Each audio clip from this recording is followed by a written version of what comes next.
This is a little disclaimer.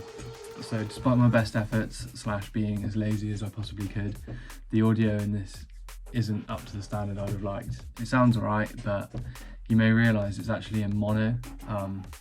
3 years of university studying sound engineering, and I can't even record in stereo. But I mean, hopefully you're here for more than just to hear it in stereo. There's some insight in there, and if you want to hear it in stereo, listen to it on Spotify. This is going to be for Huntsman and Brown Sugar, and then after that I'm going to get my act together, sort it out, and actually make some decent content. Hello everybody, and welcome back to this extravaganza that is my walkthrough of Huntsman.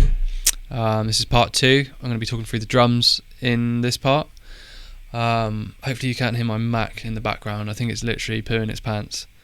The fans are screaming at me, but hopefully that's not too obnoxious. I hope you enjoyed the first part, especially like people starting out.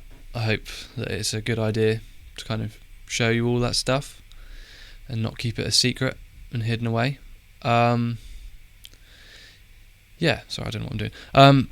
So yeah, this is going to be more of a walkthrough, I guess. Again, I'll try and show you some things that I do that could be of some help to other people. Probably just going to out myself as a crap, phony producer, to be honest. But that's all part of the fun. So this is the project. This is what it looks like. It's 99 tracks long. I kind of want to delete this track though to make it 98 because it's not doing anything. Let's do it. Goodbye. So 98 tracks long. It's a bit of a mess, to be honest. I keep my drums at the bottom. So I think most people keep them at the top, but I just think that's weird because drums are the foundation of a track. I'm going to hide all of these. These are all track stacks, something I use a lot. Neatens up a project, even a messy project like this. And you can also use them as buses, so you can put effects on to affect everything that's inside of them, which is something I do. And then I even do that. So this is in my drums bus. These are all my drums down here, from here to here. So yeah, I've got track stacks, and then I've routed them through to the drum bus to do even more stuff too. Which I think is just a bit of a more efficient way of working that I've found. So this is the drums. I'll play the track from the drop because no one cares about the intro. Wow, it's so loud.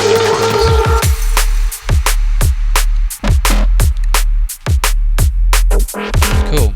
And I'll play the solo drums. I'll let the hi-hats come in. This is the drums, and then the breaks come in. Here's a little fill.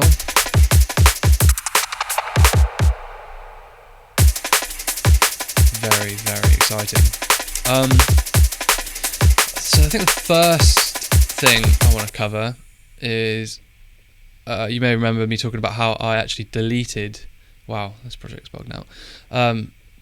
Not deleted. I lost the project with the new drums in. So I actually don't have any drums made in this second section now, because I took literally a whole section of the 16 bars before the drop with the drum fill and everything. I added a few little bits and bobs here, and then literally. So this is just the intro. I've just chopped it in. It works like if you listen to it. It just comes in, and then on the drop.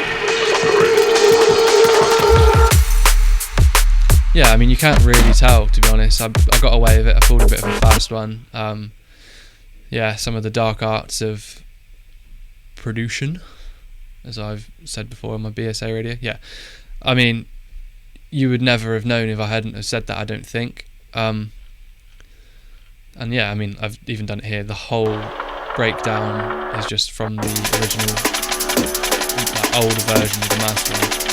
And I mean, you can get away with it in these like build-up breakdown sections, especially like because obviously this is a mastered, self-mastered version.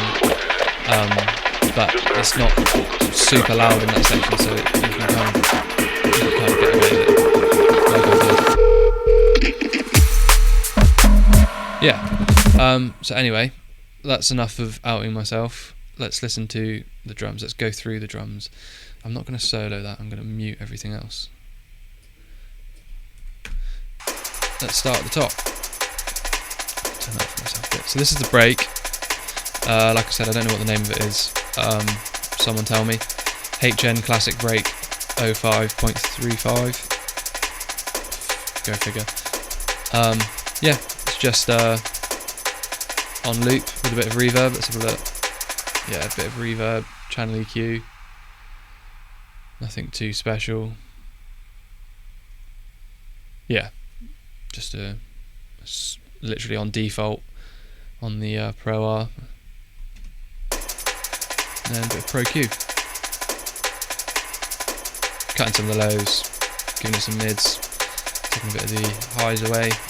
All very standard stuff, really, nothing too crazy. Then obviously in here there's obviously chopped break, and you can't hear that. But then the break here is that chopped break, which I've bounced. So you might actually wait, right. So something I also do quite a lot is hiding tracks. Once I'm done with things, I just turn them off and hide them so I can come back to them. So yeah, let's have a listen. Unmute, turn it on.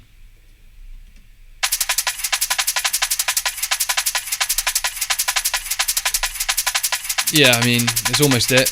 It sounds a bit wrong, but yeah, it's pretty much it.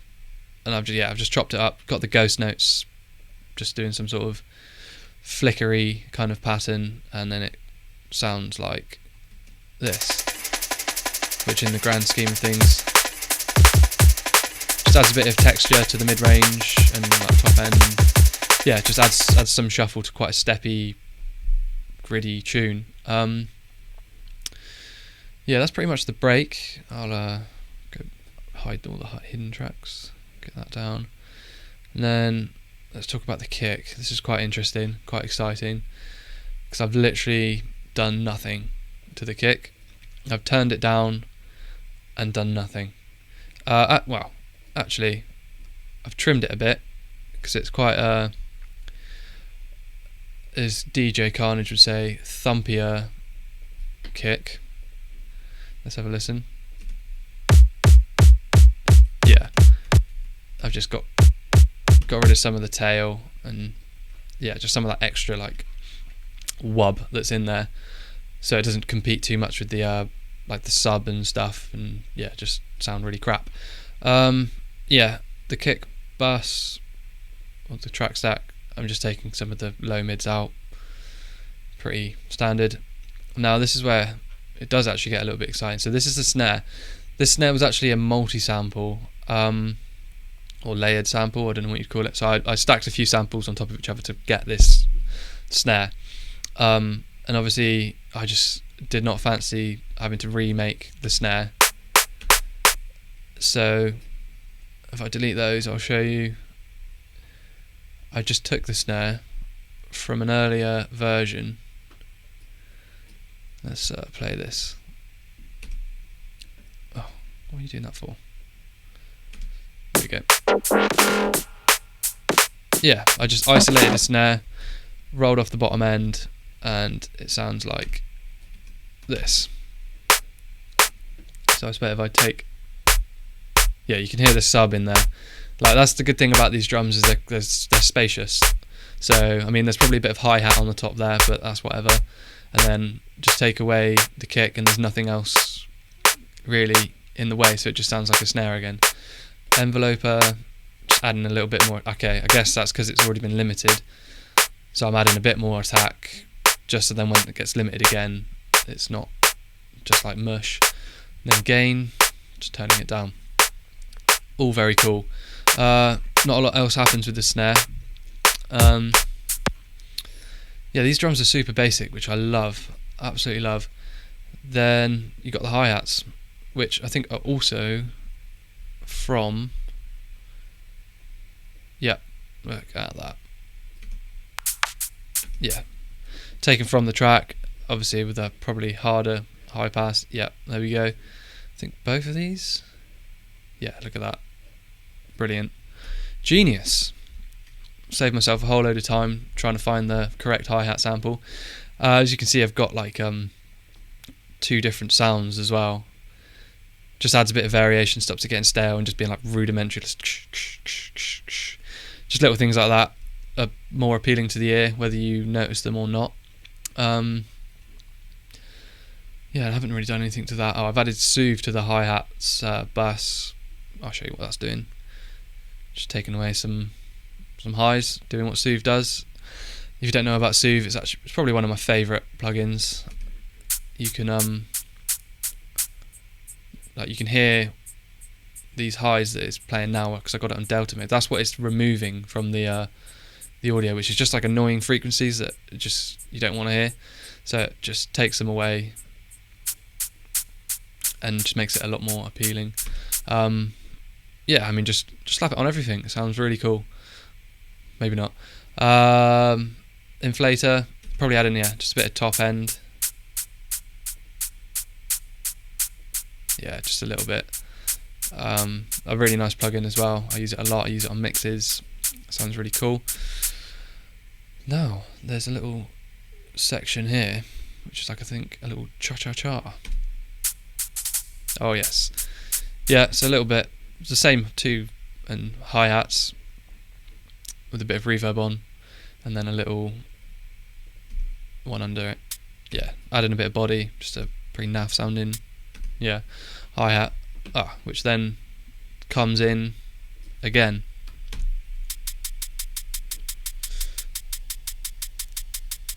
Yeah, it's not the nicest sample really, but in the grand scheme of things, when you add it into the mix, just kind of, yeah, it sits nicely. I mean, it doesn't matter that it's not the nicest sample, it works in that sort of mix, which is good, because if it didn't work, it would be a bad song. Wow, pretty much getting to the end of it. Brilliant. Then we got a ride, classic mush ride, just reverb, layers. I've kind of done it like this, so I think this one's a bit quieter or louder. One of them is, and yeah, it just stops it looking like an absolute mess on the page. Both high passed, yeah, and then got a reverb. This is like my favourite reverb, Towel Reverb 2. It's free, so go get it. I literally slap it on everything that needs reverb and it just sounds good. Generally I would roll off the bottom end, but obviously I didn't think about doing that. Yeah, it's just a great reverb. I love it. I love it. EQ, just taking some of the body away, just making it like a nice high ras. So like, you know, in the rolling drums of the last version, I was kind of hating on that, but this is nice because it's in moderation and it's just, yeah, it just adds a bit of top to the track, which is cool. What's next? What is next? What is next? I got a click here.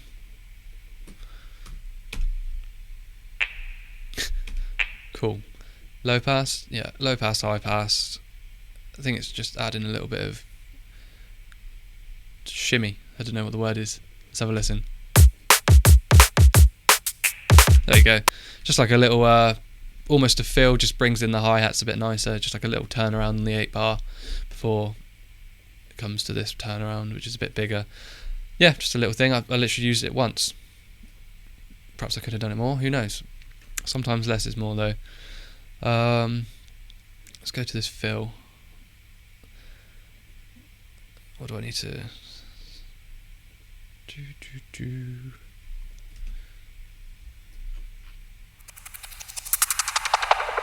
Cool. So that's just a break,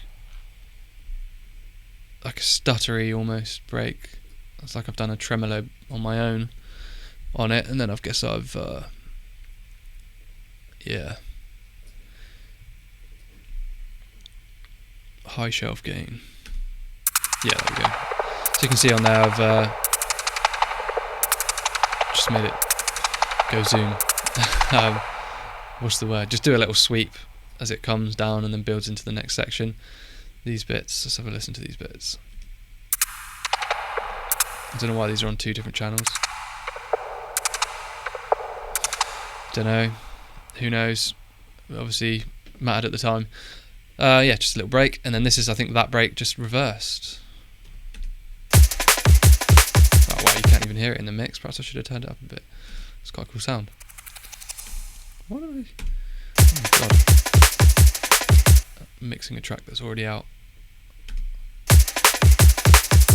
Oh, you can barely hear it. It's such a quiet, but it's probably doing something. Maybe.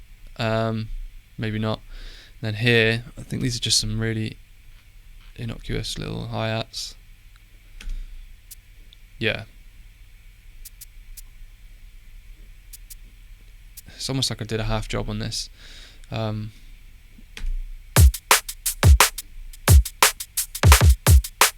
Just, yeah, like a little bit of shuffle in there, a bit of a variation. I mean, it sounds alright, it sounds quite cool. I guess I went for the less is more approach again. Who'd blame me? And then they come in properly a bit more here.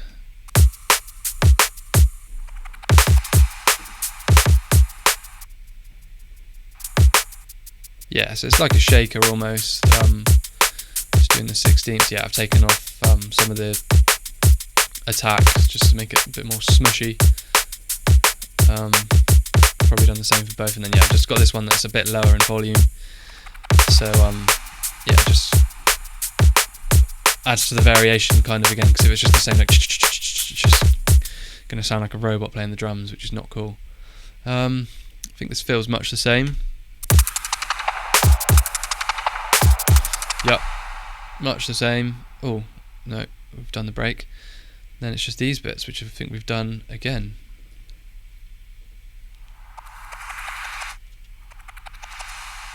Yeah. I wonder if you can hear these in the mix. I think you can.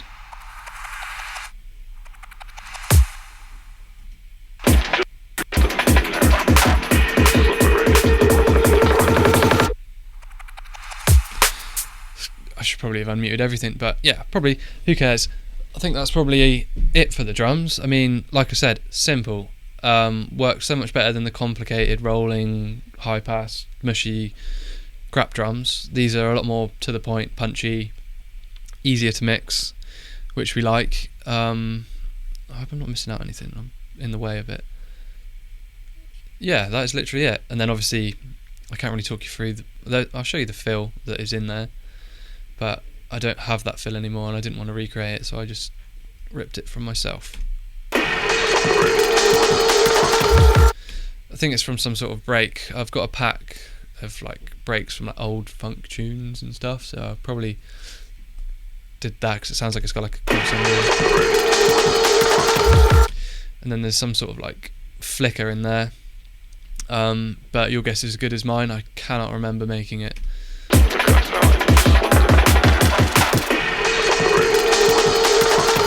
Yeah, and I've got like a snare build. It's got like a filter sweep on it. But yeah, I mean, it's all very basic, really. Yeah, my dog's barking. I hope you can't hear that. And on that bombshell, I'll leave it at that, I think, for this version, or this episode of the drums. I hope you enjoyed. Yeah, I'll catch you in part 3, where I'll go over the basses and everything, how I made those, and yeah, show you the serum presets or whatever else I used at that time. Yeah, thank you for watching. If you enjoyed this, leave a comment, like it, share it. I don't think you can dislike on YouTube anymore, but if you really need to, you can, if you find a way. But yeah, any feedback welcome, and I'll catch you in part 3. Thank you.